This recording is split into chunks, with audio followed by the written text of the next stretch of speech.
Alors, salut chers amis, bienvenue dans cette nouvelle vidéo. Ce que nous allons voir maintenant, c'est l'expression case, comme ceci. Pour ceux qui ont déjà fait un peu de programmation, donc ils savent un peu à quoi sert la fonction case. Il s'agira juste pour eux de voir en fait comment l'utiliser dans le langage SQL et avec Oracle. Pour ceux qui n'ont jamais fait de programmation, c'est pas bien grave. On va le voir ensemble, tout simplement. Alors, à quoi va nous servir donc l'expression case? Case, comme on le dit, ça veut dire tout simplement cas. Donc, on va définir une liste, donc un ensemble de cas. Et pour chaque cas, on va dire en fait le traitement à faire. Donc, j'ai un cas et je vais dire si je rencontre ce cas-là, voici le traitement à opérer. Si je rencontre cet autre cas, voici le traitement que je devrais opérer. Et ainsi de suite. Donc, je vais prendre un exemple. Supposons qu'on a une table teacher et on veut travailler sur les noms de teacher. Donc, on va dire que dans le cas où on rencontre, donc comme nom de teacher Jean-Wilfried, il faut afficher, par exemple, joli. Donc, ça, c'est un exemple. Et dans le cas où le nom du teacher, c'est Honoré, il faut mettre comme ceci, vilain. Voyez-vous? Et dans tout autre cas, c'est-à-dire que si on ne rencontre pas Jean-Wilfried ou Honoré, il faut tout simplement mettre donc RAS, rien à signaler. Donc ça, en fait, c'est différents cas que j'ai évoqués. Pour une colonne, par exemple, nom, dans une table, par exemple, teacher. Donc, si le nom du teacher, c'est Jean-Wilfried, dans ce cas, marqué joli. Si le nom du teacher, c'est Honoré, dans ce cas, marqué vilain. Et si c'est tout un autre nom qui ne fait pas partie de la liste précédemment cité, donc mettre RAS. C'est un peu en fait de cette manière qu'on utilise en fait les cas. Et là maintenant, on va voir la syntaxe avec Oracle. Je vais mettre par exemple case. Et je vais mettre en fait le nom de ma colonne, donc colonne comme ceci. Et when, donc when pour dire quand. Donc alors quand, c'est-à-dire quand je rencontre par exemple telle valeur. Donc je vais mettre ici valeur. Then et le traitement à effectuer qui est là comme ceci. Donc je vais marquer ici, pourquoi pas traitement. Ensuite je reviens ici pour marquer when. Cette fois-ci je mets donc ma seconde valeur rencontrée. Then j'indique encore le traitement. Donc le traitement. Ainsi de suite.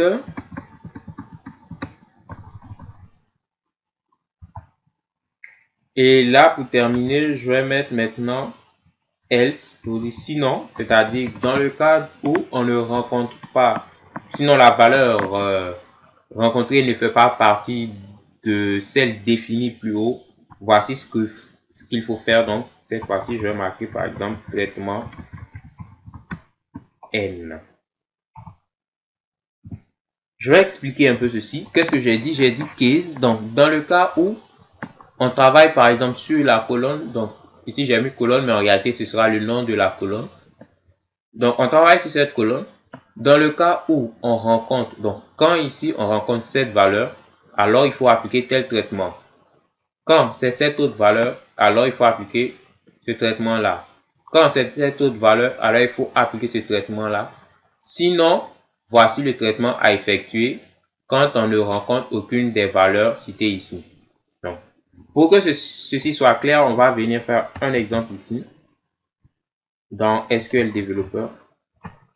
Donc, d'abord, je vais faire ça, select star from employees.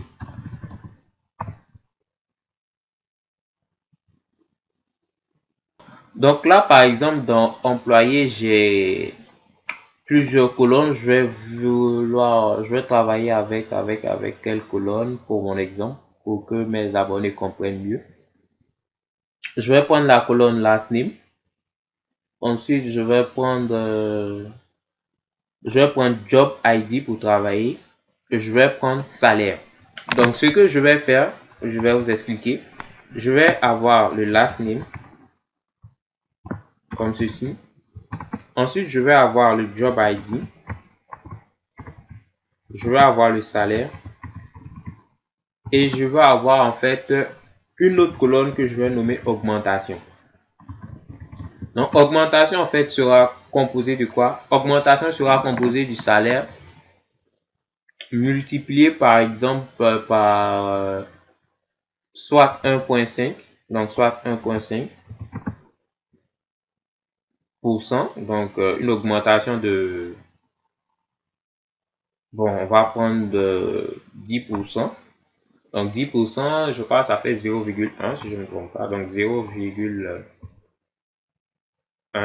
Bon, on va garder 10%, ou bien 15%, ou bien 20%. Donc, qu'est-ce qu'on va faire? On a Job ID, on a SA underscore rep. Donc, quand ce sera SA underscore rep, dans le cas où c'est SA underscore rep, je vais dire donc faire une augmentation de 10%. Quel autre Job ID on a? On a SH clerk. Donc, quand ce sera SH clerk, comme ceci, c'est bien ça. Dans ce cas, faire une augmentation de 15%.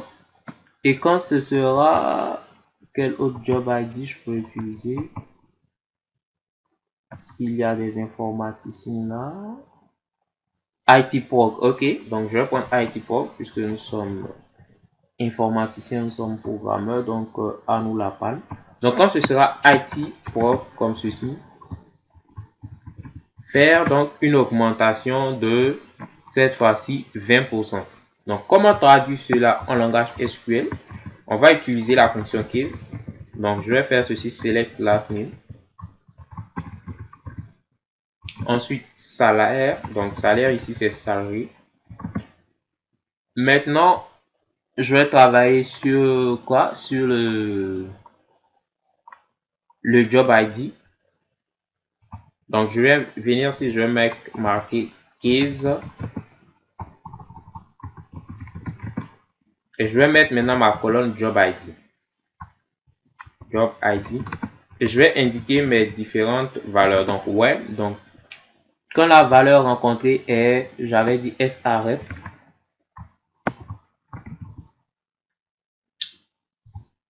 Alors, faire une augmentation sur le salaire de 10%. Donc, on aura salaire.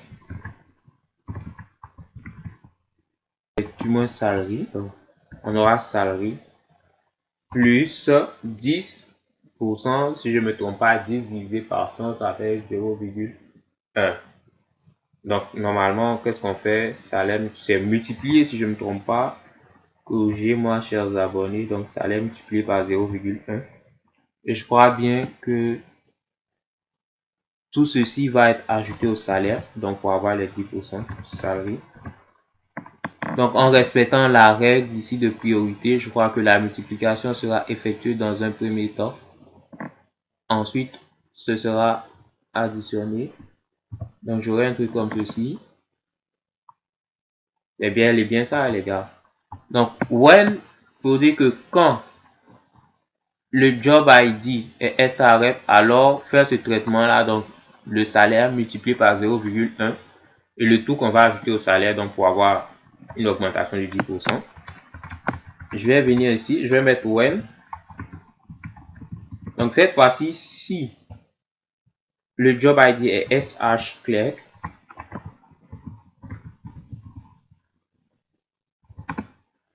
then, donc alors, qu'est-ce qu'on va faire? On va faire le salaire. Cette fois-ci, c'est 20%, on veut donc multiplier par 0,2 plus salarié. Ici, c'est bel et bien un point, hein, c'est pas une virgule. Je vais recopier donc cette ligne. CTRL C. Je vais copier, coller ça et mettre maintenant pour dire que case ITprog, dans le cas où c'est ITprog, comme ceci, le traitement à faire ce sera 0,20. Ici c'était bien 0,15 comme ceci. Else, donc sinon, cette fois-ci je viens là pour dire sinon, on va tout simplement garder en fait le salaire comme ceci, c'est-à-dire qu'il n'y aura pas d'augmentation. Donc je mets as augmentation.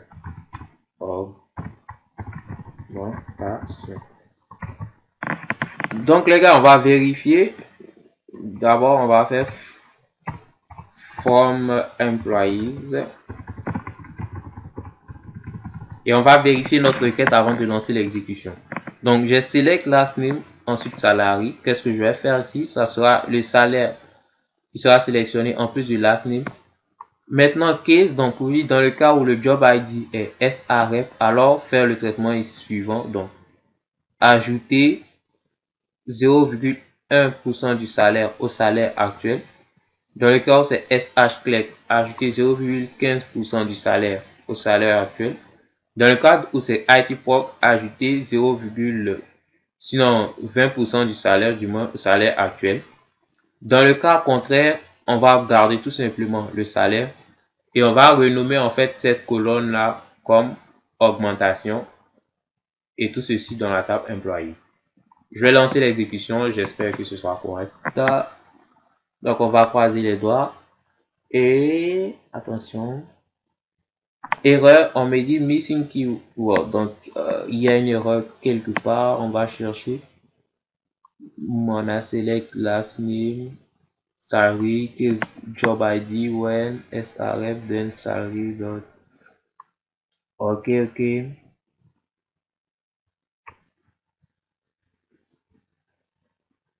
Error at line 9, donc à la ligne 9. Quelle est l'erreur à la ligne 9? On va chercher notre erreur. Donc là, en même temps, les gars, on va chercher ensemble. Ici, c'est ligne 1. Voilà, on a ligne 2, ligne 3, 4, 5, 6, 7, 8, 9. Donc, l'erreur est ici. Donc, else salary. Pourquoi c'est une erreur? Bon, on va enlever ceci.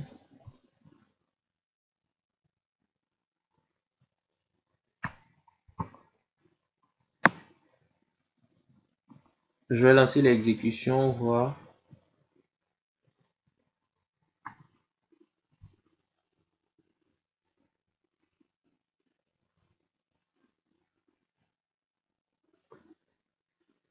Ok les gars, je crois que j'ai vu l'erreur. En fait, j'ai oublié de marquer un truc très important comme ceci.